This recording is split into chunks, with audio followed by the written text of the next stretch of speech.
चलिए दोस्तों, आज जानते हैं पितृपक्ष के नियम। महिलाओं को कौन कौन से नियम धारण करना बहुत ही जरूरी होता है पितृपक्ष में। और कुछ ऐसी गलतियां हैं जो भी कर जाते हैं महिलाएं या पुरुष, तो उनको पितृदोष लगता है। तो जो भी होता है ना कि कार्य नहीं होते हैं, बहुत घर में कठिनाइयां आती हैं, तो सब मतलब ये होता है कि पितृदोष कहाँ से लग गया, कैसे लग गया, तो कुछ गलतियां ऐसी हो जाती हैं।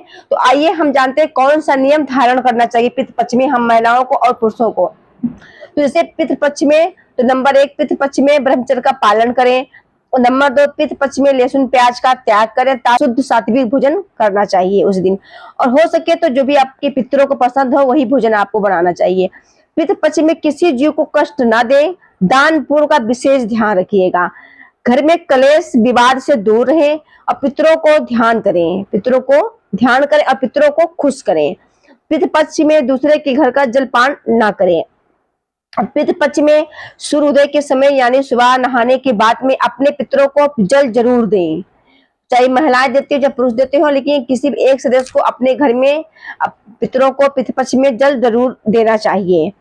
फिर आप जल में क्या क्या डालना, आपको काला तिल, पुष्प, सफेद पुष्प और कुश से आपको जल देना है। और पितृपक्ष में दक्षिण दिशा में मुख करके आपको जल देना होता है, क्योंकि दक्षिण दिशा जो होता है ना अपने पितरों का स्थान होता है।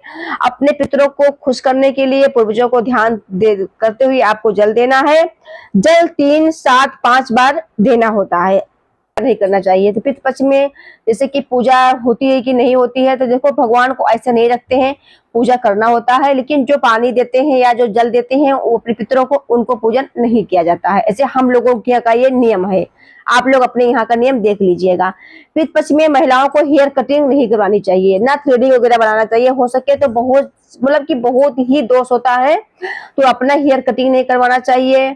जैसे कि बाल वगैरह आप पहले से धुल लीजिएगा। अगर आप पानी दे रही हैं तो उस बीच में आपको बाल भी नहीं धुलना होता है, आपको महावर नहीं लगाया जाता, नेल पेंट भी नहीं लगाते हैं, पीला सिंदूर भी नहीं लगाया जाता है।